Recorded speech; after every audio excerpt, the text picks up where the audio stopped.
lastly, with opening statements, is Jeanette Mall.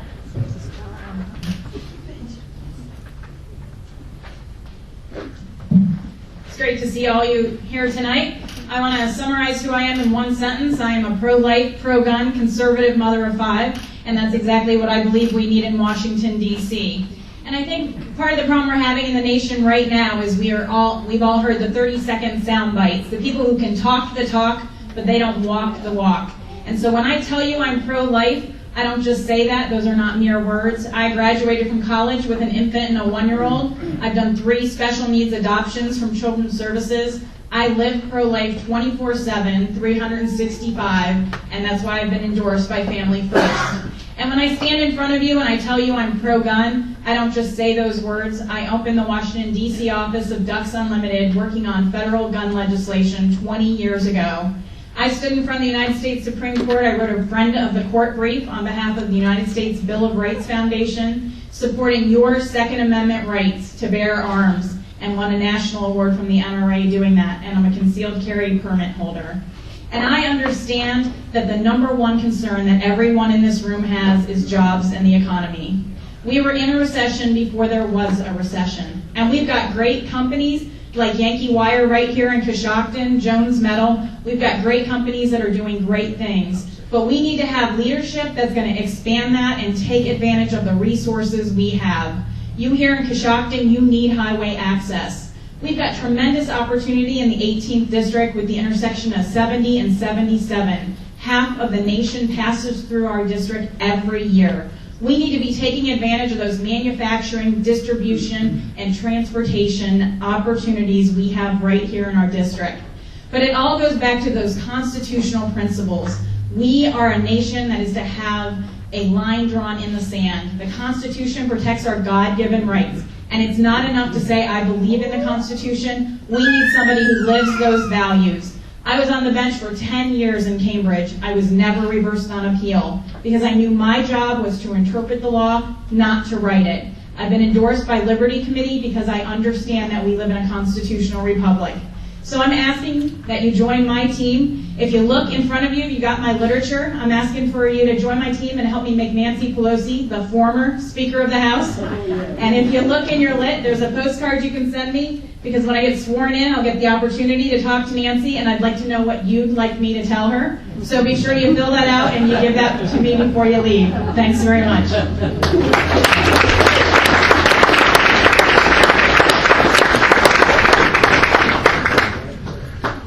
Thank you, Jeanette.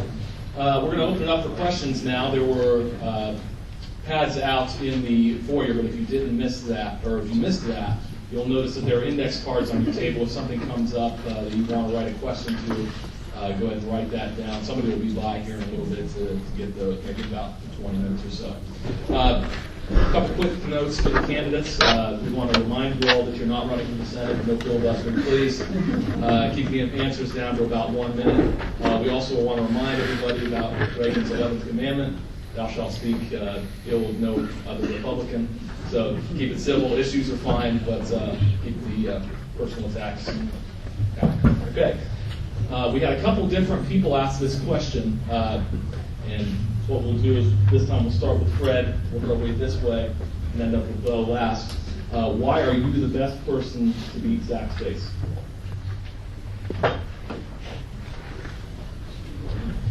Thanks, Tim. Well, first of all, I'm the only candidate that's already won an election in the 18th Congressional District, albeit a primary. And I'm the only candidate sitting up here today who's had a military background. I'm the only candidate that's had a combat background. I'm the only candidate that has had cabinet-level executive experience. I've been confirmed by the Ohio Senate 5 times and once by the U.S. Senate, something that most of Barack Obama's czars couldn't do through the Senate confirmation process. I'm the only candidate with national security experience. I served on the State Security Task Force and co-chaired the Bioterrorism Subcommittee of the State Task Force. And I'm the only candidate with foreign policy experience. I've been to approximately 44 countries. I've worked closely with the Foreign Agriculture Service, been to many embassies, Been to the dinners with the ambassadors, private meetings with prime ministers and presidents.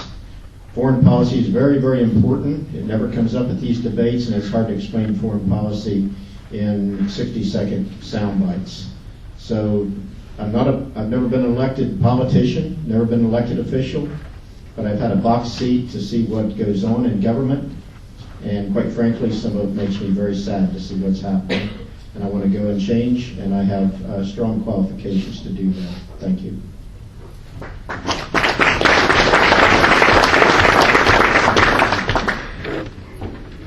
I think the greatest strength that I bring to the table, number one, is I'm a person of the people.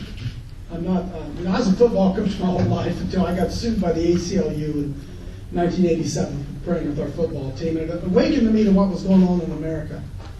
The anti-Christian bigotry that I see going on in America. And I believe that not that I want to turn this into a theocracy, but I believe that my heart represents the values of mom and pop citizen in Coshocton County, and in Holmes County, and in Licking County. I represent those views. I don't know Ronald Reagan. I don't know George Bush. I don't know the governor.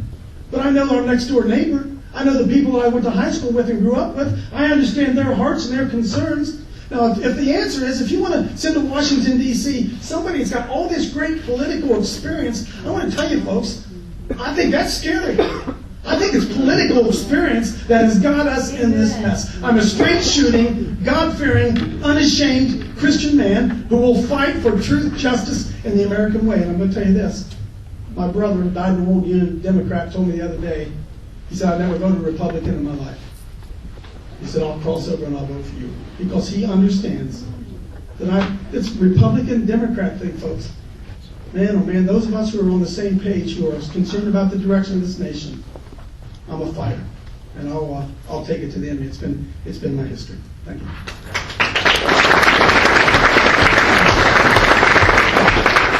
Well, I like to think of myself as a straight shooter. I look at the facts, and I try to make decisions based on facts and not emotion, and not what people are what the polls are saying.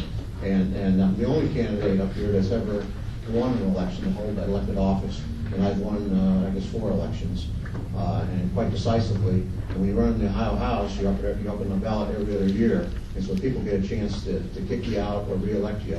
And I've won every time handsomely. It wasn't really that close, I guess. But anyways, so I'm the only one that's held elected office. I'm the only one that's held legislative office, where when people come into you with their challenges and issues and businesses, and you have to try to figure out what can we do in the legislature arena to help them or fix the problem. And I can tell you, I can give you examples of constituent issues that's what's really probably the most rewarding for me in serving in the Ohio legislature, is the constituent issues. We've helped businesses save the businesses by save jobs, because the bureaucrats in Columbus were putting them out of business, and I can give you examples of that, but not in 60 seconds. And I've taken on some tough issues. I've worked to cut taxes. I've worked to cut the sales tax burden on our retailers here in the state of Ohio. That was a multiple state issue. I was the only one that took that on by myself before I built a coalition to get going on with other states to protect our businesses. So I have a record. I'm the only one up here that has a record, and we can talk about that later. But that's why I think I'm the most experienced, plus my business experience and my association experience with the Farm Bureau and Soil and Water and all the other things I've done over the years.